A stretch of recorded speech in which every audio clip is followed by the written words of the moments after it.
Summoner's Spellbook on the bottom lane, but he was not a big fan, didn't like it at all, and he was very confident coming into this matchup. Well, we'll see what happens here in Champ Select as Cloud9 ban away Azir and Braum. Tom Kench on the other side there for 100 Thieves. So 2 supports and a mid laner, but pretty standard stuff here. Yep, Braum and the Nile King himself, Tom Kench, off the board. Honestly, with Azir banned here, Ryze and Malzahar, very high priority. They might want to whittle down on that pool as the AD carries do start coming through. Yeah, Sneaky has actually drawn quite a lot of AD carry bans in recent games. Of course, we are still early into the season. Kog'Maw, I suppose, will join that mix. A Sinang with a final ban of Phase 1. Yeah, Kog'Maw just is broken right now. He deals a ridiculous amount of damage, hyper-scaling AD carry that also just scales off one item. So it's not like you have to wait super late into the game to be able to make big plays and play around your Kog'Maw. The damage coming out with just Rageblade is so strong that a lot of competitive teams are banning him out at the moment. And there's the Zoe, not going to be in this game. No, actually banning Braum and Zoe away on the blue side, so not interested in first picking up perhaps. This 100 Thieves ban away Jace. Lots of respect through into Licorice, who did take that up against Huni yesterday. So Kalista is up once again. Since Braum is banned out, Ornn goes up a bit in priority as he's up again and the ultimate can't be negated. As well, we already mentioned the Malzahar and Ryze trade. That is a very high possibility. Different decisions here for Cloud9. And looks like they'll buck all those trends and go Sejuani. Yeah, a lot of people have been wondering why there wasn't higher priority earlier on for a lot of these teams, for the tank junglers, for the Sejuani, for the tank Jarvan. But Cloud9 going to grab it very quickly here and kind of wait to see the double pickup from the 100 Thieves before they try and respond. It makes me think, especially since Reaper has been so heavily intent in crafting counter picks, that Cloud9 have been one of the teams kind of on the forefront of, like the Zillion into Malzahar and crafting some more interesting jungle picks to be ready for things that they're really ones to try and more combat what their opponents are trying to do and attack their goals than just go down a straight list of tier 1 pick, grab that one, tier 2 pick, grab the next highest priority. Well, Ezreal and Gnar kind of fit into the other camp there. Very high priority champions overall. We'll give Ssumday his Gnar and of course Ezreal for Cody. Cloud9, I think part of the reason they did this with the Sedge is there's quite a lot open. Feels like the first phase of bans had a lot of targeted bans in it. So it looks like that will be... Okay, we'll wait.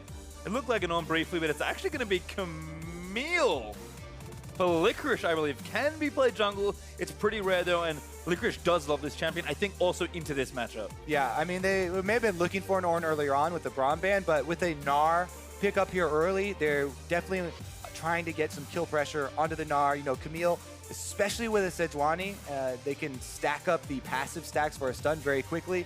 Camille basically just engages with her wall jump and stuns, and then Sejuani able to follow up very quickly. So that's a lot of threat and even dive potential, honestly, on a Gnar, especially mini form, since a Camille always gets to choose the engagement time.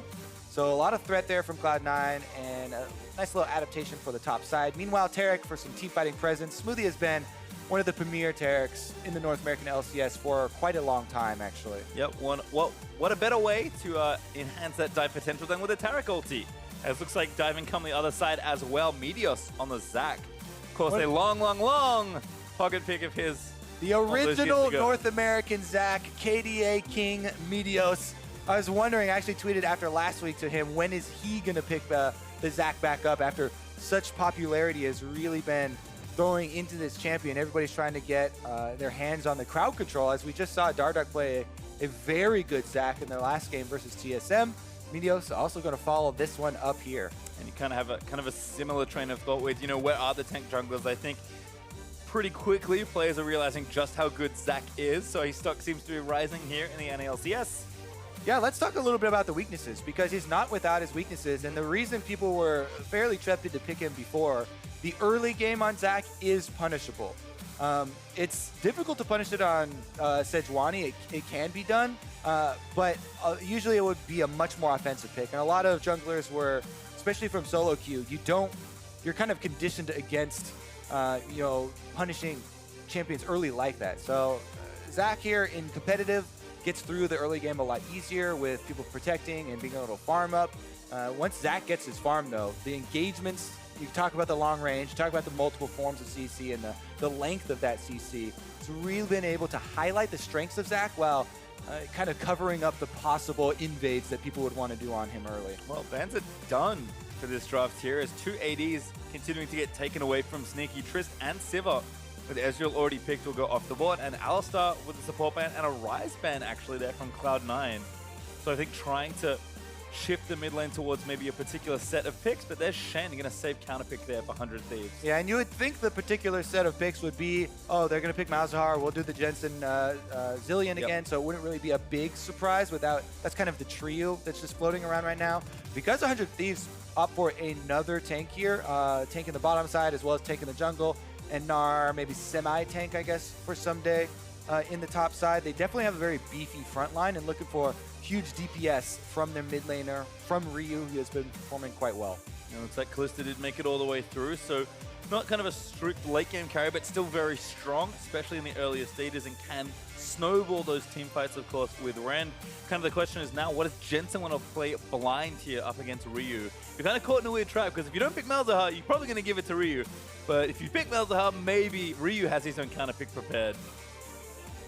And Jensen going to take up the Taliyah blind here. This has been a champion that's fallen a slight bit by the wayside because we keep talking about Azir, Malzahar, Rise as the 3 premier that's been circulating, but Taliyah still with heavy mid-game influence, able to roam around effectively. And if you look at the overall strategy from Cloud9, they've crafted Camille, who spikes so hard on Trinity Force. You get 1 to 2 items on her with Taric and stuff, and you're ready to go for these engagements. They already have the guaranteed Taric and Sejuani kind of big teamfight presence. You combo that with a Kalista, who also spikes very heavily off of 1 to 2 items with a roaming mid laner. Cloud9 making a very clear, strong mid-game effort here to try and take over this game before it really does get out of hand. And then, as you see there, no big surprise. Malzahar does find his way into yet another game, and it definitely does have a threatening ultimate, and you can look for the combos with Zach. CC layering is something that you always have to mention with this champion, as he definitely can dish out the damage over time. Yeah, a lot of good stuff there on the other side. We'll note Taliyah's did drop off a lot due to just having her mana being so much worse with a bunch of nerfs. But thankfully, with all the rune changes, mana flow ban is real good value on a champion like Taliyah. So curious to see how Jensen plays it. In my mind, it's not something he plays that often. I think Cloud9 finally actually got a lot of leads with it last year and then weren't very good at closing their games out. So we'll see if they've changed their tune here. And I will say, both these teams are doing a great job. 100 Thieves getting together, playing the simple stuff, and finding success. But Cloud9, I'm impressed with how early they've just been adapting and playing different comps and getting out of their comfort zone. And I'm impressed that they are putting this much into Licorice, right? Exactly. Licorice is their new rookie star on the top side, and he's picking Camille into the Gnar. Definitely a good matchup. They're going to look for some jumps there onto Ssumday and see if they can actually get this Camille up to the Trinity Force, maybe even Taric right after to really hit it home and start to snowball. Well, looks like it's 4th unique champ in a row for Licorice. Also on a favorite of his from solo queue in Camille. Can he smash another Korean top laner in a 1v1? Whoa there. I mean, yesterday was definitely impressive from Licorice. He played the Jace, another very offensive champion. He had a very high forward percentage, which is, time spent past your the midpoint line of the map. That is to be expected with Jace, but he was playing it very well, very aggressively. He was able to dodge skill shots as far as the ganks that were coming in towards him. So definitely a lot of confidence here for the Cloud9 squad across the board, especially in their new members. Meanwhile, 100 Thieves, talk about confidence. These are a bunch of veterans, and they have shown it. Another one of the undefeated teams in the league looking to keep pace with Echo Fox, who got their victory earlier today. Well, again, everyone's spreading back out. Had a slight scuffle in the mid lane between Jensen and Ryu, and that has all settled. Cody and Aphro just poking around. Svenskeren also on the fleet footwork, Sejuani. Probably won't see that much of this as a thing moving forward, but certainly a powerful option you have. Well, yeah, I think on the PBE, maybe there were some Sejuani nerfs coming through, so she might get a little bit of a touch. But yeah, you can see fleet footwork for extra attack speed from precision, plus it does help a bit, you know, the extra speed boost you get when you get your auto up to try and make sure you're able to land the second half of your W, as well as give a little bit of health for your clear, but a lot of people really liking Aftershock as well. Super strong option. Although, you know, especially in competitive, you definitely want to have Zombie Ward if you can afford it. And Svenskeren has gone for that. You can see Domination second will almost always be signifying them going for the Zombie Ward, especially on 8.1 here, where Zombie Ward is the full duration, even starting out in the game. The Vision Snowball from that rune is just so insane for competitive. Here we go, though. Level 2 from Licorice goes for the stun. Ssumday sees it coming as expected. Nice hop back there, and that is well played from both, actually. Yep, nice little trade of mechanics there in the top lane. Certainly a matchup they should both know fairly well. On the Zombie Ward front, you are correct in assuming Meteos also has it with his secondary rune choices. So certainly a lot of what we've been seeing as Jensen getting the push on early versus Ryu. And gets flicked back. Good damage there from Jensen. Ryu might be forced back. Could be an early swap to that TP here for the Malzahar. Very good exchange there from Jensen. And you can see in this matchup here with Taliyah, she wants to make use of the burst damage, but not the extended trades. Again, damage over time from Malzahar. So he goes for the W. As soon as he sees the W is going to land, just throws down the field and immediately runs away. So only the E can come out from Ryu. And he's able to win that trade. Meanwhile, with the trade won there on the mid lane, Svenskeren goes for an invade here. This has been an interesting duo for Cloud9 as people expected Sven and him, Jensen that is, to go for a lot of coordinated plays. And they've actually had some good synergy early on. Yeah, I feel like it's kind of ramping up. Yesterday we saw quite a lot of that between the two Danes. So I imagine that will continue, and with a champion like Taliyah, pretty easy for Jensen to shove the lane and then get back up to help his jungler. Meanwhile, should shout out the defense here. Ssumday wards the Krugs for his jungler, protecting Meteos' valuable gold on his side of the map. Sometimes you'll assume the enemy jungler has gone to steal your Krugs already, which has been very commonplace. But since Cloud9's bottom lane is also pushing up, Ssumday rightfully thought that they would need a little bit of extra vision there. Meteos moves in, collects his Krug, so he doesn't lose out on that one extra camp. And Sven, after being chased off, is fine going back to take his own. Here in the bottom lane, though, you can see just some pushing here for the C9 duo, but time has been nice and even. Certainly expect a champion like Kalista to have edges early on in matchups, but Cody and Aphro just fine for now.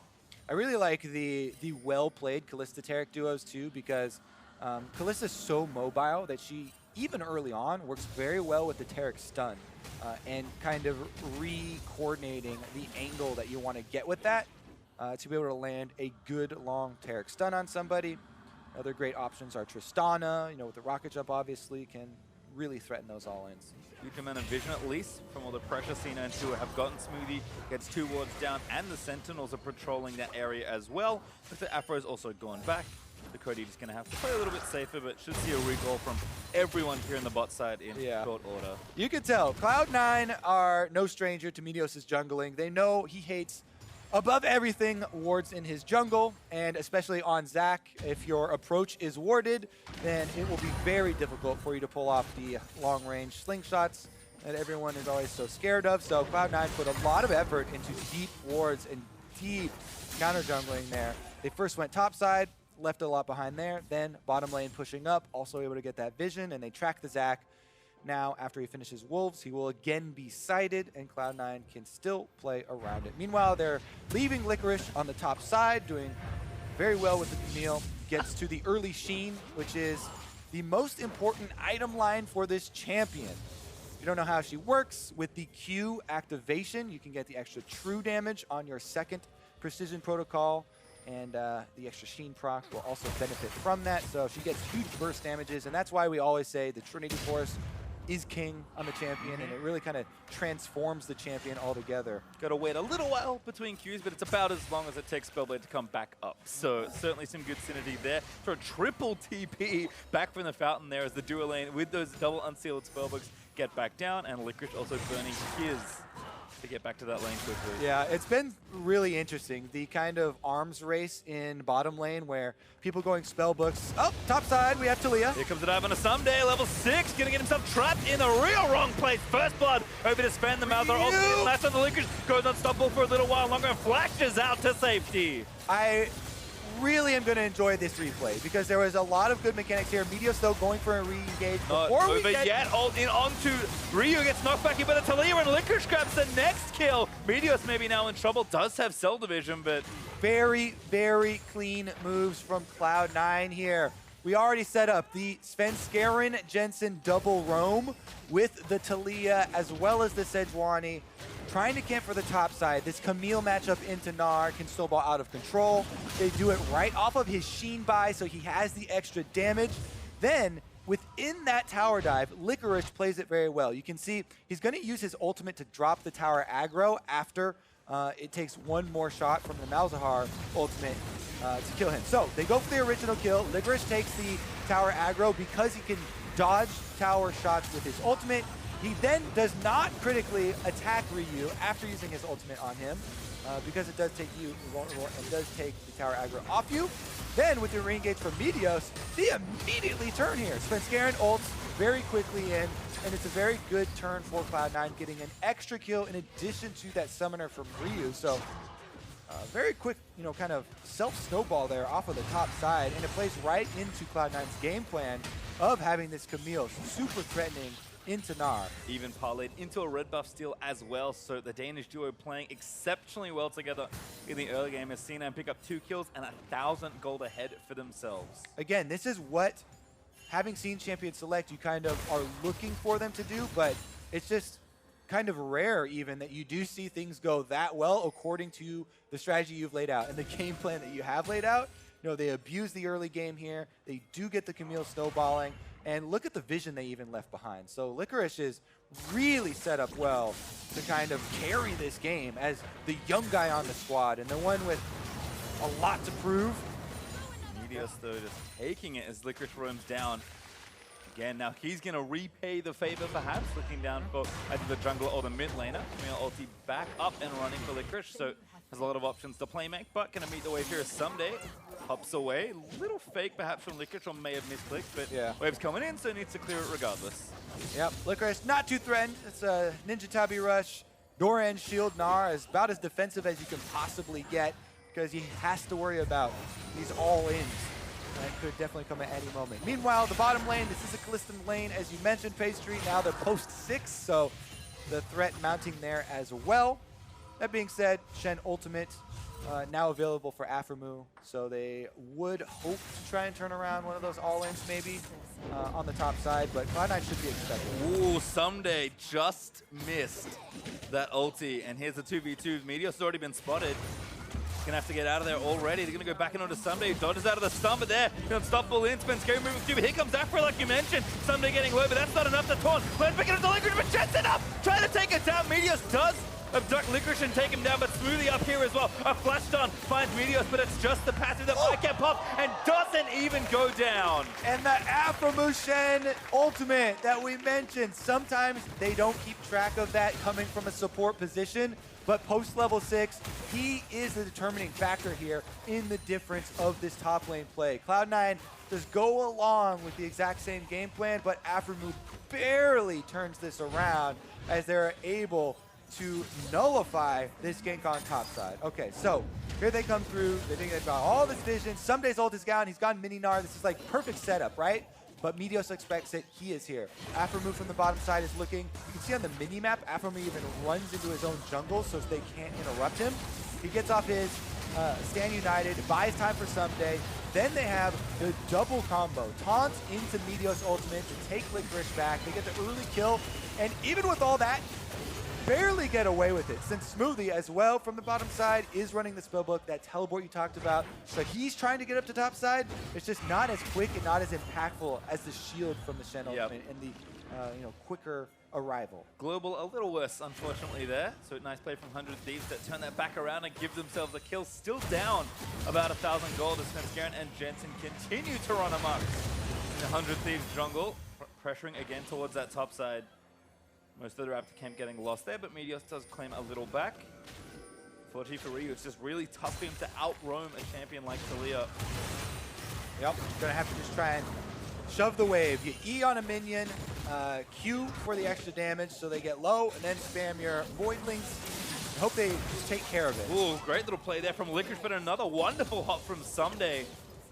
Prevents himself from getting stunned.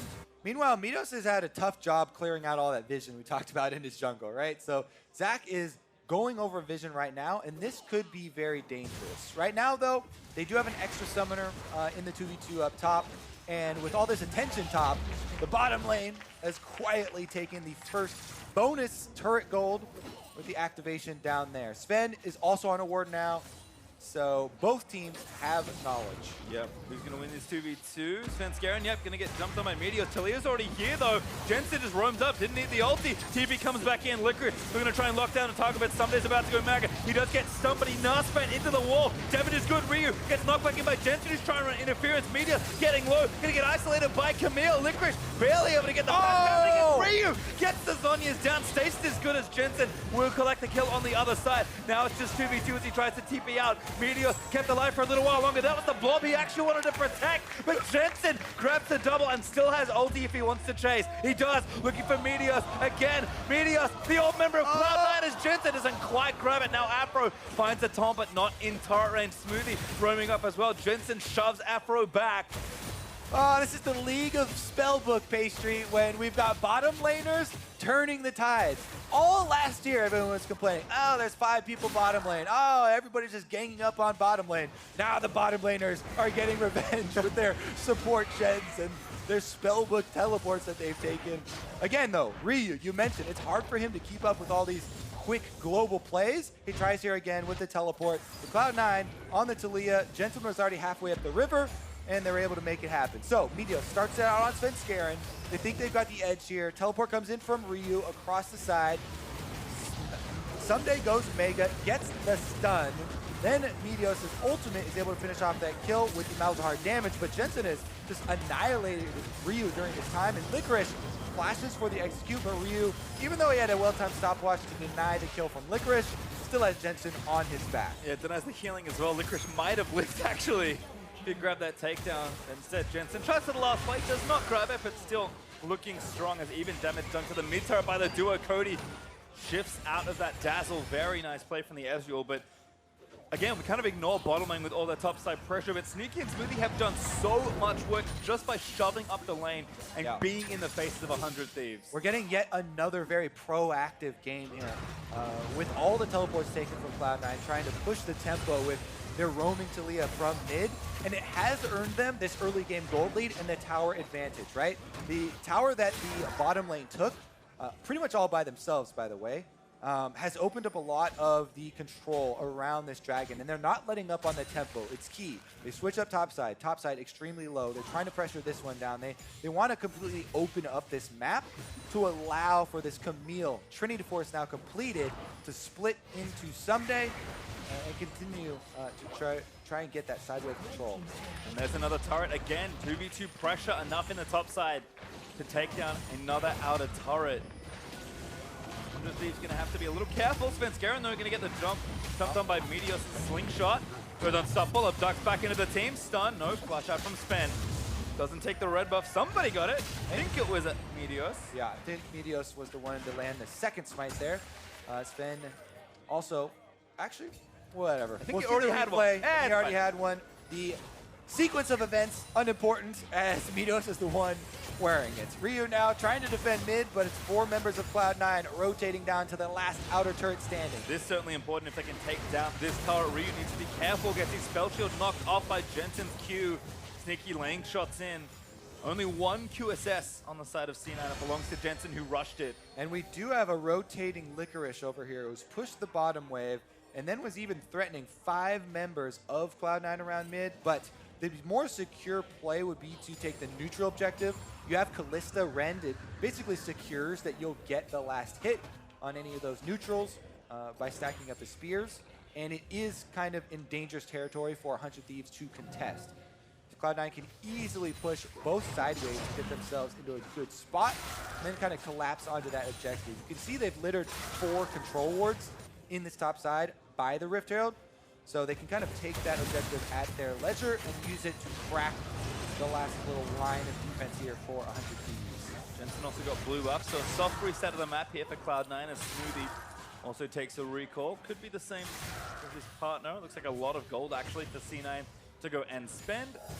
So again, not needing to pressure too far. They already know how low the mid outer turret is, and actually do find enough time here with that Kalista, like you mentioned, to take down the Rift Herald as well. So good passage of play overall from C9, recognizing their moments, recognizing when they have tempo, able to take down the Rift Herald and now go and spend their gold and try and push forward. Again, still up about 4,000 gold. Yep, next choice is now between the weak and mid turret as well as the Cloud Drake that is available. To really set up the Cloud Drake, they would probably want to check all their boxes and get deeper vision to avoid a Zac initiation into some crazy like Mega Gnar combo or something. But they should have the freedom to be able to reset and replace a little bit of that vision in time. Since you can see already, Cody Sun, the Ezreal, is top side for 100 Thieves, and he won't be able to join any sort of bottom lane power play. Again, well within reach here for 100 Thieves, despite the deficit they're currently sitting in. Really is the map disadvantage that's plaguing them the most. Of course, that leads to a gold lead, so C9 looking good, but Licorice just prepping things. Looks like maybe that Cloud Drake's up next as Smoothie and Aphromoo have a ward battle, actually. Not a whole lot of champion hitting happening. Sneaky though, back up to that top side. Jensen re-pushing after a bite. Has both Sork Shoes and the Haunting guys finished alongside the Morello and the QSS. So Cloud9, storm is brewing around this next objective. It is brewing. I think we should take a look at the map from 100 Thieves' vision perspective, because they actually now have been able to build up some Fog of War, and that will allow a Meteos Zac initiation. Shen could go on his back or use his ult defensively on the Ezreal to try and get themselves an opening back into this game. Jensen again playing up towards Meteos, but doesn't quite get the flick back on the seismic shove for extra damage. 100 Thieves kind of knowing the obvious point of attack here. Sven holding the Eye of the Herald, so can get the Rift Herald going, but maybe a waste given how low that turret is. And the pings right now for Cloud9 are just to continue to take turrets. They don't care about dragons at all. They're shoving topside hard. As you said, they have the trump card of the Rift Herald to be able to spawn on the opposite side of the map. And with Sneaky and Smoothie completing that much pressure on the top side, they again can start the tempo for themselves. Side lanes pushing, you know, Licorice is also uncontested on the bottom side, then start to collapse for this big play. Yep, just so many avenues of attack. It's more about picking the right ones as Meteos charging up. Looking for the dual lane. That's a good few to strike together, but Sneaky instantly is down. Whoa. Goes into stasis. Taric all burnt. Very safe play from C9. Yeah, that is a lot of defensive capabilities burned. 2 invulnerability. Going in though, Sven looking for it. Tara is probably the target, but they might try and find a fight flash out there from Aphromoo. As Meteos is low, gets popped into pieces. Divided.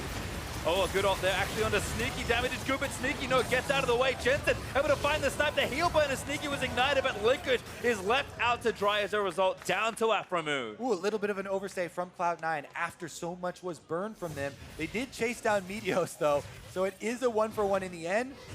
But a 1-for-1 is fairly good breathing room for 100 Thieves. They're happy to take that time to pick up both side waves that were set up so meticulously by Cloud9 in advance of the big play. I think 100 Thieves happy to get that little bit of a breather. Here's another look at the engagement where Meteos goes in, uses his ultimate back, and since you're unstoppable, the Taric Sun doesn't really matter there.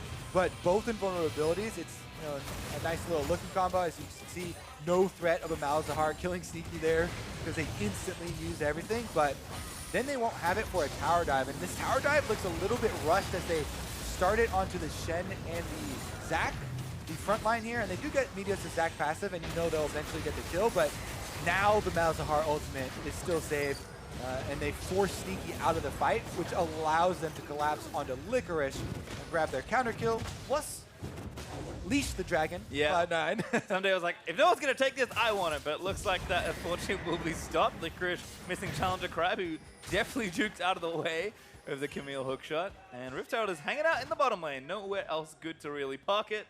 Yeah, Licorice and his buddy here going to be marching right down that bottom side. They actually don't stop for Cloud Drake, and they want to go over to the Baron. Time this with the Rift Herald extra pressure. that they're going to get from this. And this is only 21 minutes into the game, but this is a Taric team. And he'll be trying to spam the heals on the rest of the squad if he doesn't get picked off. Also, maybe just trying to find a fight here. Sven's ult is up and ready to go. Meteos looking at a juicy grouped up squad of Cloud9, but no rest of the members are here for 100 Thieves as Rio was trying to clear out the minions. Red buff awarded to Cloud9 though. Smite from Sven will delay a potential Baron play, but Jensen's into the pit. There's a ward right in the back, well placed by 100 Thieves. Asina, I think, just trying to bait their opponents into something here, but 100 Thieves are doing their research before face checking as C9 continue to pound on pressure. And again, remember the 2-item power spikes here. They're starting to come through. In addition, QSSs for Cloud9 on both carries now. Jensen in addition to Sneaky. And looks like Licorice is fairly close to trying to get his Tiamat completed. Or I mean, the upgraded Tiamat for himself, so he can then lifesteal off the waves and get that extra AoE lifesteal, in addition to his very high 1v1 prowess with the Trinity Force DPS. Yep, I think definitely focused on the 1v1 here, although Frozen Mallet plus Fade from Ssumday could cause problems. Not enough though, dive in the mid lane. In onto Meteos, gonna get flicked back. Zacno passive Sneaky with a kill. Nice turnaround there from Cloud9.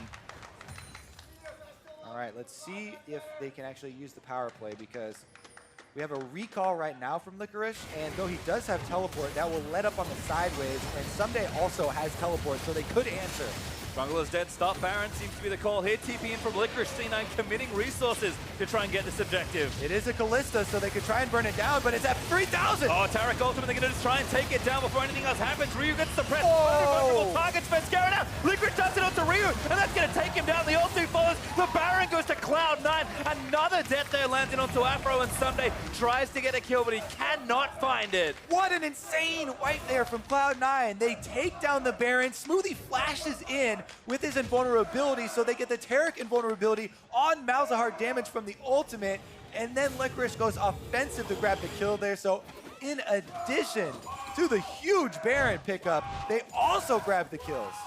A very fabulous Baron here for C9, but watch how this one started. Meteos trying to find a pick onto Jensen. Right, this was how it all started. 100 Thieves taking an opportunity here that they saw for themselves, but again, they don't have complete vision. They don't even have that great of vision, right? Because they've been on the back foot.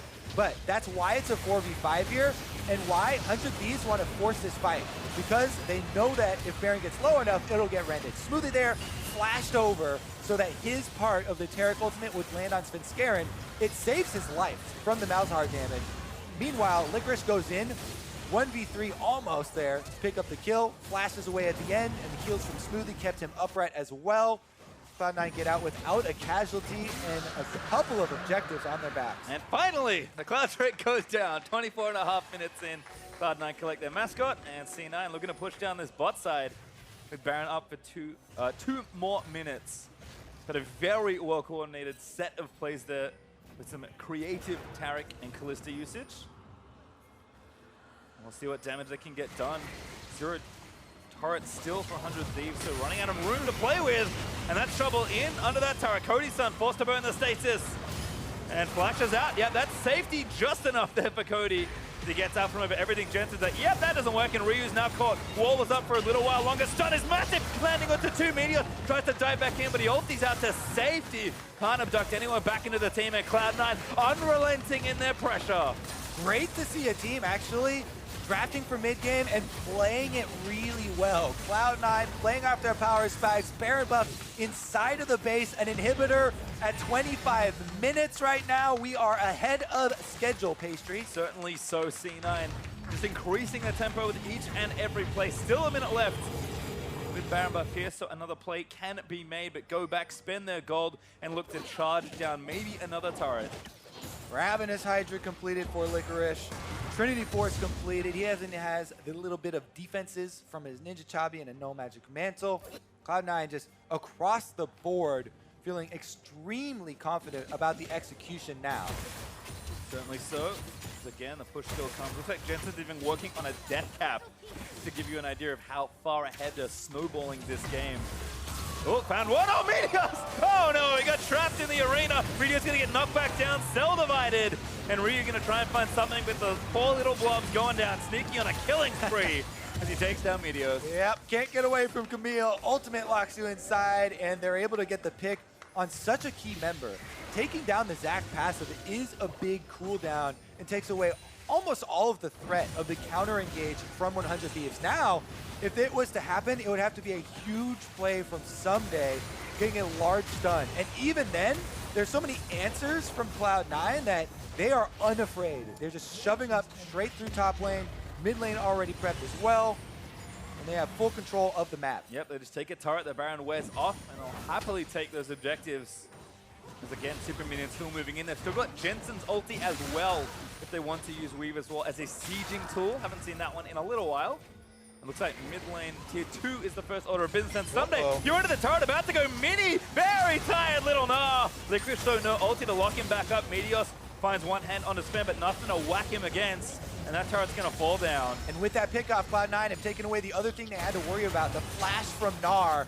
They're just attacking the tanks, picking them off, and removing the threat. When you're this far ahead, just hit the closest target at this stage. 10,000 gold ahead for C9 as they get themselves yet another turret. 7 turrets to 0. 100 Thieves have a lot of ground to make back up as their blue buff also going to get stolen. Jensen credited that one.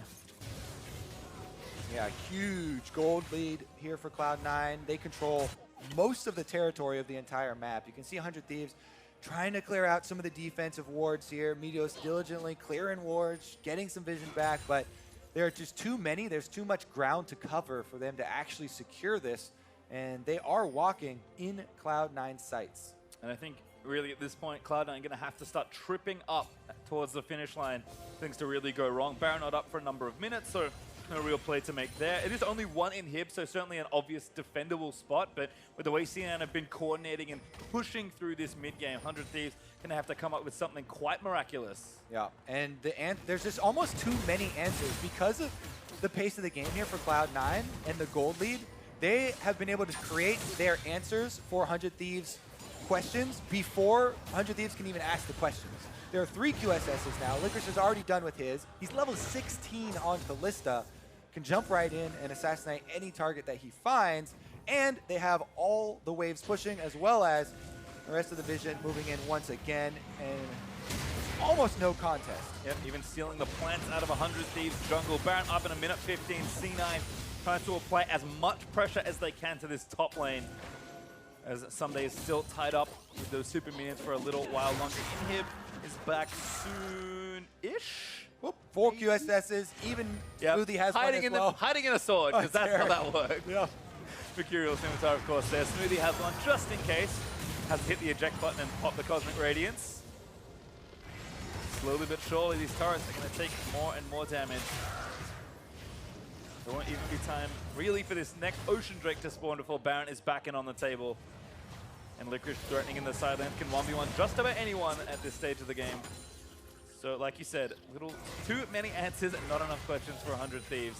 As C9 just going to back off the last few waves of pressure, get their vision, and start Baron number 2. Yeah, at this point, they just don't have any damage for 100 Thieves side. Even if they got a really good pick, Cloud9 would have to split themselves up and allow themselves to be burned down fairly slowly, because there's not much DPS left for 100 Thieves to utilize.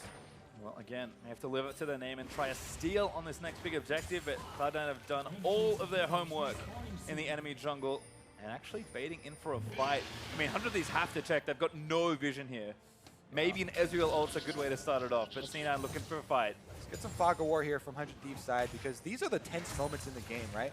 People have lived through these late games where they're so far behind, Baron is up. It's incredibly threatening here for anyone to even get close. There we go, some blue trinkets used. Sneaky looking for someone, but doesn't find it. Again, still very dark in the river here around the Baron buff. Going to sweep out the wards. There's a zombie ward on the other side, but Cody is going to get aggressed on Sven's like, yep, he's cut off. We can go for it here. Cody forced to flush and shift away. Knock back in there for Aphromoo. He's going to get stunned by the permafrost. Afro locked down by Licorice, and that's going to be a kill. 5v4 once again. All right, they can just retreat back to all of the vision control here. Pull the same thing again, or just burn down the Baron. It looks like they want to get Meteos off the table. He's caught. Meteos again locked in by Licorice. Can't get out. Does die to Jensen. Not even Let's Bounce will save you there. Well, now, see, they have all the answers before the question's even asked. You're like, oh, can they Baron steal? Nope, he's already dead. And now they start Baron. Well, their in-hit came back up, so that's about the only shred of good news here at the moment. But Baron number 2 will go over to Cloud9 as they look to put the final stance on this game. Yeah, and what a stance it is. Cloud9 kind of emphatic here in this perceived victory over 100 Thieves. So we look at the opening week of the LCS. A lot of people with a lot of questions, and 100 Thieves with a very good start for themselves. Cloud9 did have an early stumble, but really strong here. Showing up once again. Let's take another look at how it happened. Zeke just started out auto-attacking Cody Sun after he E'd forward without vision on Ezreal. And then from there, it really does kind of snowball as far as the positioning. As soon as 100 Thieves are in the reverse, their defensive start to come out to try and protect Cody Sun, get him the retreat. Svenskeren goes forward, they get the lockup, and then Meteos is trying to look for a steal. Licorice takes advantage. Yep, dies to the damage. Still in Camille's ultimate. As again, Baron up 2.5 minutes, more than enough sieging time. Because even Jensen's getting things going in the top side. Bot inhibitor is open and ready for the taking if C9 want to wander down there. But looks like they'll try and take down some of those few remaining turrets off of the Rift for 100 Thieves. See how the defense looks, but it's going to be tough. Yeah, I mean, there's even an exposed inhibitor on bottom side. So Cloud9 splitting all the way out to a 1-3-1 with the Baron. Taliyah can collapse easily. Licorice on Camille has her teleport. And they can Baron speed up the minions and get everything in place before they pull the trigger. Svenskeren getting tickled by Ssumday by the looks of things. Very tanky on the Sedge. Playing not too much inhibition here. And again, the siege begins. Licorice forcing those Baron minions up. Ssumday about to go mega as a little bit of damage trickles onto that mid turret. Smoothie getting low though. Ate a face full of visions there from Ryu. Yep, a lot of damage dealt out, and 100 Thieves buy themselves a little bit of time. Smoothie trying to heal himself back up, though. Shouldn't be too hard for the Taric. I don't quite... doesn't have a tier, so can't go full-on bravado with the Taric. He also doesn't have anything to auto-attack right now to try and get the cooldowns reduced. Sven, though, again, targeting the front line here is Meteos getting a little bit of a bump. Chest bump going between frontliners.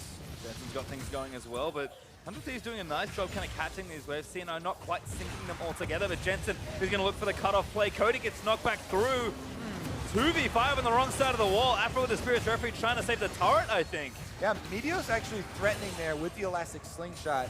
Makes Cloud9 back off, and even with the exposed inhibitor on bottom side, good defense from 100 Thieves here, clearing out those minion waves, and Cloud9 unable to make that final step inside the 100 Thieves base. Might be upgraded to excellent if 100 Thieves can hold this position for the next 40 seconds. Smoothie still a little low.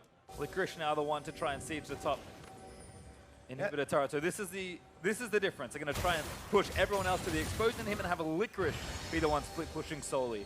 And this is the last 25 seconds left of the Baron buff. Cloud9 now finally they go for the exposed inhib.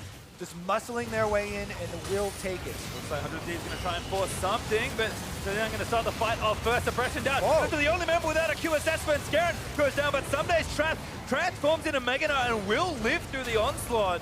C9 playing 4v5, but they do grab the inhib. It's the curse of the Sejuani. We've seen them, pretty much all of them, just building standard tank items versus Malzahars, but being left as the only real vulnerable target for a Malzahar ultimate because of the lack of QSS.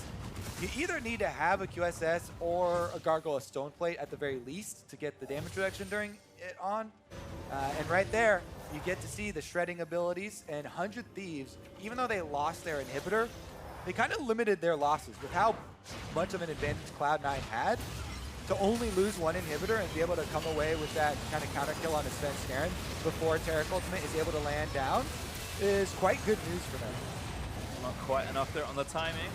And again, Ssumday with a timely transform to get out. C9 not able to push their lead too much further, which, like you said, is great news for 100 Thieves. It's only great news in the context of the overall game, though. Yeah, the overall game is still looking great. Because the overall game here is still very much Cloud9 sided, and they could just walk right back out. Now they've got supers on bottom side. Licorice is actually escorting them right down the lane. and he will be able to join up with the rest of his team after he pushes those to the doorstep. Big objectives keep on coming as well. Elder Dragon up in under a minute 30. As 100 Thieves still trying to defend a much smaller Baron power play than the first one, but still sitting up more than 10,000 gold ahead as they try and sink these waves. Ssumday entering bot side right now as Sven hopes to pick off a straggler. This is Sejuani. Even a Night Spell completed to augment his carries. So hasn't learned the QSS lesson just yet. Maybe thinks he doesn't need it as another wall from Jensen's going to try and cut them off. Yeah, it doesn't do a lot because that can get over it. Here's a big tower dive. Again, Svenskeren tied up. The Taric ulti late there. Svenskeren does go down to Cody, but they're going to try and take the turret. They will barely not break it. C9 needed one more breath of fresh air to get it down, but 100 Thieves defend again. I feel like Cloud9 could coordinate those better with earlier activations right when Sven goes in, have it calling down, because that is literally the only way 100 Thieves can defend this, is get that kill before the ultimate comes down, and they do it for a second time. We've seen already, if you give these defending teams enough one-off kills and enough one-off defenses, then you let them farm up until late game, and then it becomes much more even ground. I mean, even, the simpler level of that is just activate the Taric ulti and hit the turret. Yeah, exactly. It's not that, it's just not, do it early, all go in at the same time, and don't even it down. Don't even need Taliyah or Sejuani ult potentially, but 100 Thieves again, exploiting some of those mistakes, doing a really nice job he could keeping the game. Turret. I mean, just get in there. Yeah, even without the minion taking off the extra armor. He's out of there. He's very out of there. He's worried. 100 Thieves collapsing. Licorice flash early. Aphromoo not going to follow with a taunt, but that's a summoner pretty much given away. It will be the Elder Dragon. It was given away for the Elder Dragon as the rest of the team goes there. I mean, you could definitely argue that, with the power they have, they could have done the Elder Dragon anyway.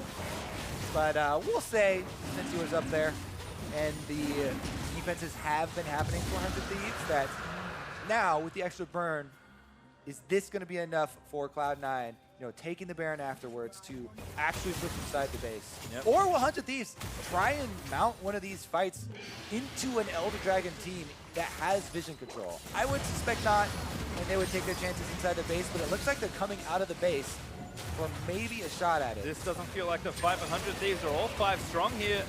Well, then Ryu can't join. Maybe Meteos just tries for a steal. Maybe. Thinking to ult him. Does go down. Nice rend there. The C9 player well. Cody barely misses the pick-off, but the seismic shove shifts correctly towards his red buff. And C9 back with the pressure. Double big buffs. As Meteos trying to get out of there. Oop, carries one in, but now going to get locked down by the Camille. Licorice just ults him. We're going to try and take down the tank. Meteos! Chunked down so fast, popped into pieces once more. And that's going to be an easy kill for C9. 5v4 for 50 seconds, Kobe. Yeah, that's going to be it. They have Baron, they have Elder Dragon, they got the pick onto the front line, and now Cloud9 marching into the base. Well, going to see if they can do a little bit better this time. Licorice sieging the top side. C9 patiently just trying to crack all 3 inhibitor turrets. Licorice, just a puff, a fresh air, a stiff breeze. All right, the minion's going to do it instead. They're the win that knocked down that inhibitor turret.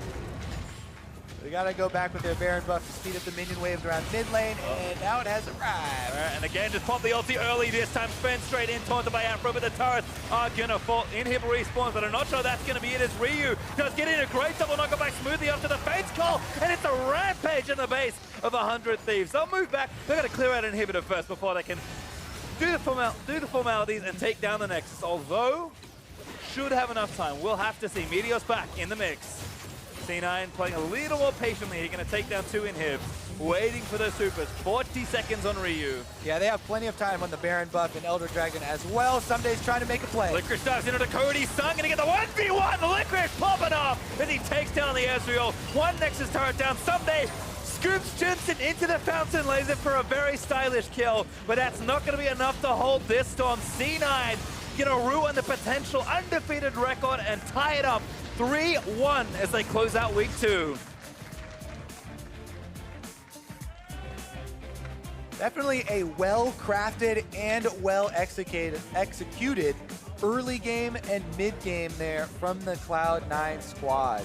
The early roam from Jensen and Svenskeren up the top side, getting Licorice going, and the repeated globals used to keep the snowball. Meanwhile, Sneaky and Smoothie on that Kalista Taric combo, they're the ones slowly doing this hard work, right? They're the ones that aren't on screen. They don't get everybody shouting their names, but they take the bottom turret, rotate up top side, take the top turret. They constantly have this big threat, and eventually Cloud9 finish it out. And they just continue to do it, which is probably the most impressive thing to me, given how defensive-oriented the bottom lane has been.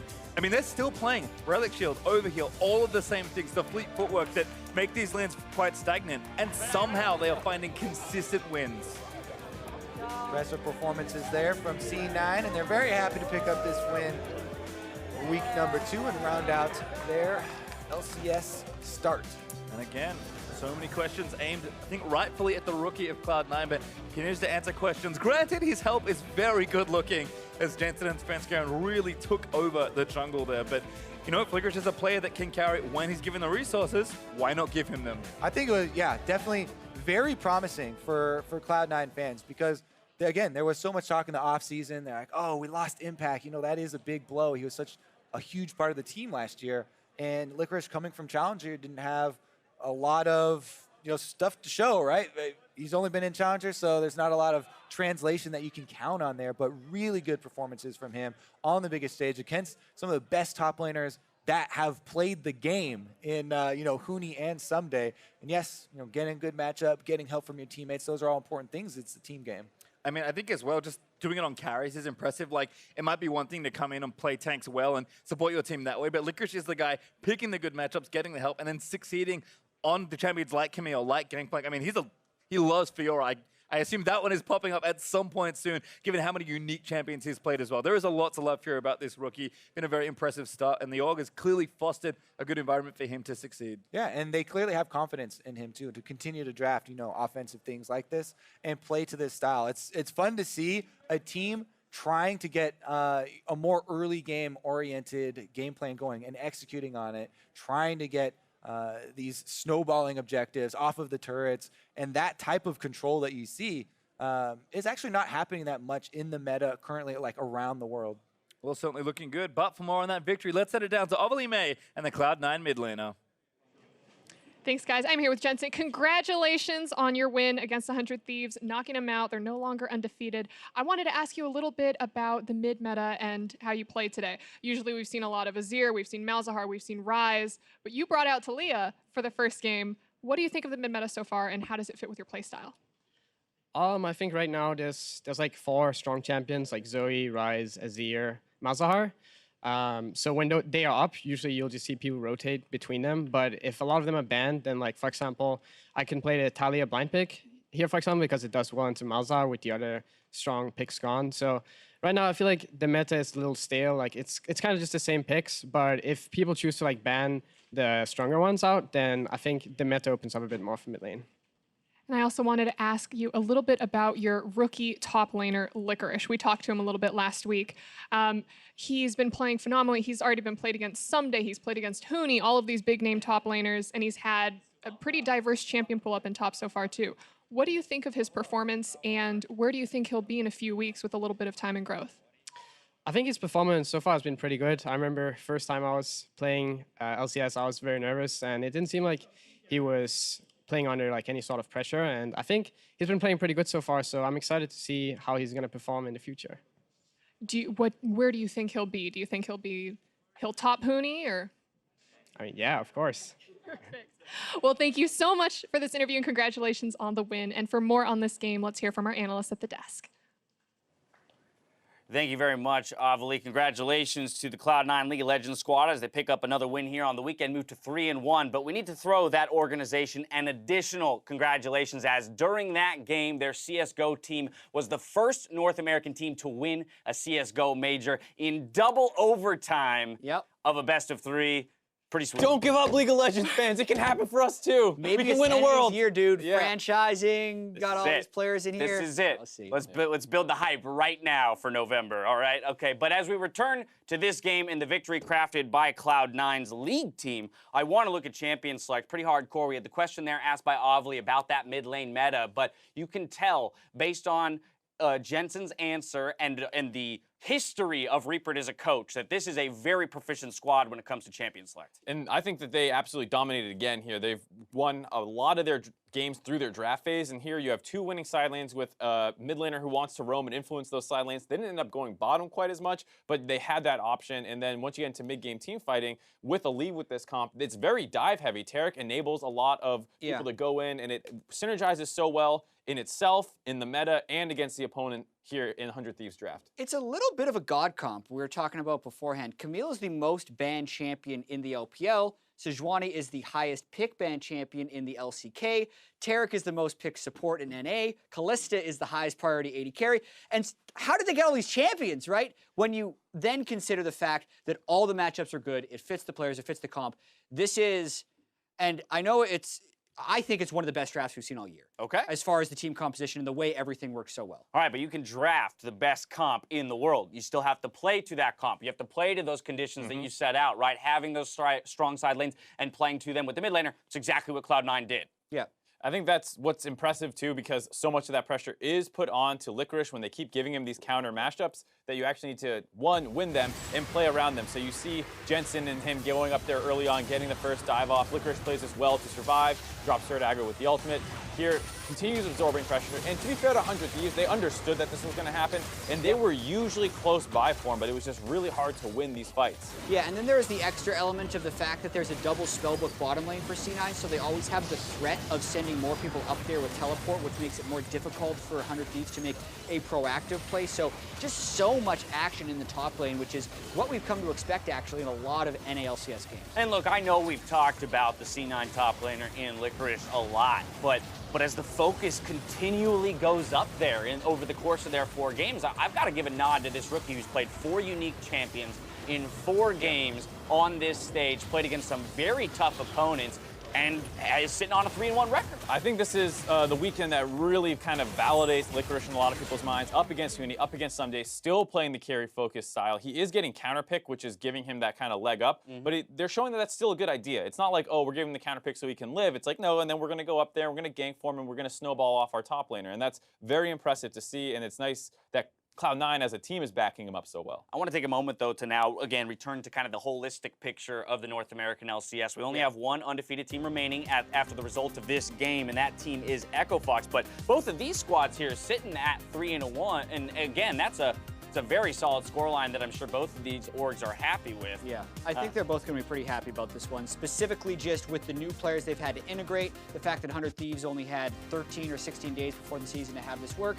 75% win rate after 2 weeks is great. 42 assists across the team for Cloud9. That number speaks volumes to me. As you compare that to the 16 on the flip side for the losing team, it just kind of, again, talks about, or rather supports this idea that C9 as a team are going places to look for those skirmishes and pick up those kills. And it's also nice for Reaper a little bit because it wasn't like a completely dominating victory with how far ahead they were. There were a couple failed dives. Sven's a little too far ahead of the team, or the Taric's ult's a little late. There's still things to improve on, so it's like that kind of ideal win as a coach where you feel good about it, but you can still nitpick them a little bit. I mean, so 100 Thieves, they suffered their first loss here. I mean, what's our thought there? I'm not saying that this team deteriorates by any means. Strong players, lots of veteran status, so the mentality, I have to imagine, will remain strong. You got Prawley leading the charge, but they did just get their first punch to the face. How do you react? Every single one of those players has lost before. I think they're going to be totally fine with it. And I think they were a little bit out-comped in this one.